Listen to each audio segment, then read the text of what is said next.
रावसाहेबांच्या घरी आज धावपळ झाली होती व त्याला कारण आज त्यांच्या मुलीला संध्याला बघायला नवरा मुलगा येणार होता. रावसाहेब भल्या मोठ्या वाडवडिलांच्या घरात राहत होते. एकेकाळी उच्च श्रीमंत होते, पण सध्या तशी परिस्थिती नव्हती. तरी ते खोट्या श्रीमंतीचा डौल दाखवत. मुलीला बघण्याच्या कार्यक्रमाचा पण एवढा दिखावा की मुलाकडच्या माणसांना त्यांची श्रीमंती दिसावी. मुलामुलीने एकमेकांना पसंत केले. साखरपुड्याची तारीख ठरविली व रावसाहेबांनी लगेच तो करूनही टाकला. साखरपुडा खूप दिमाखात साजरा केला. मुलाला हिऱ्याची अंगठी व भारीतले कपडे घेतले. सगळ्या नातलगांना बोलवून राजेशाही खानपान वगैरे देऊन थाटामाटात साजरा केला. लगेच पुढच्या महिन्यात लग्नही ठरविले. त्याकरता मोठा एसीवाला हॉल, महागडा भारी सजावट व उत्तम वेगवेगळ्या प्रकारचे खानपान ठेवले होते. मुलीचे दागदागिने, कपडे-लत्ते, देणे-घेणे सगळे लोकांच्या नजरेमध्ये येण्यासारखेच होते. तसेच तिच्या सासरच्या लोकांचा मानपानही खूप मोठा केला होता.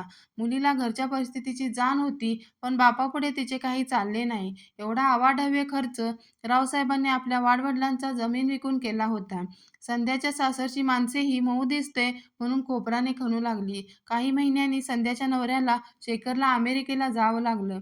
तिथला त्याचा खर्च सारा सासऱ्याच्या अंगावर घातला आणि रावसाहेबांनीही तो स्वखुशीने आपल्या श्रीमंतीचा डौल दाखवण्याकरता कर्ज काढून पुरविला. रावसाहेबांना एक राहुल नावाचा मुलगाही होता. रावसाहेबांचे असे अनाठायी खर्च आणि आई आणि मुलाला अजिबात आवडत नव्हते. रावसाहेबांची ही पद्धत फक्त मुलीकडच्यांना दाखवायला होती असे नाही, तर नात्यातल्या किंवा मित्रपरिवारातल्या परिवारामध्ये सगळ्यांना दिखाऊपणा, भारंभार खर्च करून ते उधळत होते. बायको व मुलांनी त्यांना समजवायचा खूप प्रयत्न केला, पण ते कुणाचे ऐकत नव्हते. त्यामुळे आई व मुलाला नाईलाज व्हायचा. अशीच 1-2 वर्षे सरली. राहुल इंजिनियर झाला आणि परदेशी कंपनीमध्ये जॉबला लागून तो न्यूयॉर्कला स्थायिक झाला. संध्याच्या नवऱ्याचे, शेखरचे तिथलेही काम संपले व तोही भारतात परतला.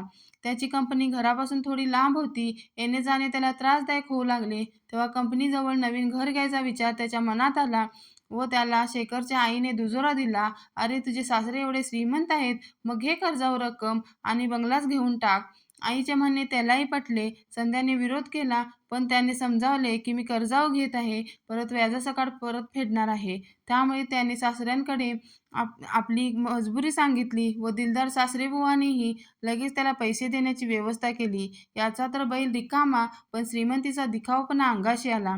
जावईबापूंनी पैसे देणे जरुरीचे होते. मग शेवटी त्याने विचार केला व आपला राहता वाडा सावकाराकडे गहाण ठेवला व जावयाला पैसे देऊन टाकले. दिवसामागून दिवस जाऊ लागले. श्रीमंतीचा तोरा दाखवणे अंगाशी येऊ लागले, तर रावसाहेबांचा भोंगा वाजत होता. मध्ये संध्याचे बाळंतपण आले. बाळंतपणाचा खर्च, लहान बाळाचं बारसं, सगळ्यात पुन्हा अवाढव्य खर्च केला. रावसाहेबांची वागणूक राहुलला अजिबात आवडत नव्हती. यामुळे बाप-लेकांचे नीट पटतही नव्हते. राहुलला तिकडच्या एका परदेशी मुलीची दोस्ती जमली व त्याने तिच्याशी लग्न करले व परदेशी स्थायिक होण्याचा राहुलने निर्णय घेतला. त्यामुळे राहुल परदेशामध्ये स्थायिक झाला. रावसाहेबांचे कर्ज खूप झाले होते. आणखी कर्ज मिळणे कठीण झाले होते. अशा वेळी एवढा मोठा वाडा दोघांना कशाला? कोणी भाडेकरू ठेवले तर माणसांची सोबत लाभेल व थोडे पैसेही मिळतील, या उद्देशाने भाडेकरू ठेवले. नंतर ते कर्जाचे हप्ते देण्याकरता रावसाहेबांनी बायकोचे दागिनेही गहाण ठेवले. त्यामुळे बाईंनी लोकांच्या लग्नाला जायचे सोडून दिले. लग्न समारंभात बायांना दागदागिने लागतातच. अशा पैशाची इतकी चणचण झाल्यावर दागिने कसे परवडणार? शेवटी अशी परिस्थिती उत्पन्न झाली की आता निभवायचे कसे? मग संध्याच्या आईने 2 कामं करणाऱ्या बायांच्या मदतीने जेवणाचे डबे बनवण्याचे काम सुरू केले. तिच्या हाताला इतकी चांगली चव होती की हळूहळू संसाराची गाडी रुळावर येत होती. पण घर गहाण ठेवले होते, त्याची मुदत संपायची वेळ आली होती. कर्जदाराने तगादा लावला होता. रावसाहेबांना काही सुचेना. पश्चाताप करायची वेळ आली. जीवाचे काही बरे वाईट करून घ्यावे, तर नंतर कर्जदार बायकोला त्रास देतील, हाही विचार त्याच्या मनामध्ये येऊ लागला. त्याच्या मित्रांनी सुद्धा मदतीचा हात पुढे केला नाही. हे नेहमी आपल्या मित्रांकरता, त्यांच्या बायका मुलांकरता खूप काही करत होते. पण माणूस एकदा अडचणीत आला की, पैशाचा प्रश्न आला की मित्र वगैरे कुणी जवळ राहत नाही. तशीच परिस्थिती रावसाहेबांची झाली होती. त्यांनी स्वतःला एका खोलीत कोंडून घेतले. काही खाईनात की मुलांशी बोलेनात. बायको घाबरली व तिने मुलीला निरोप पाठवून बोलावून घेतले. संध्या व शेखर दोघेही लगेच आले.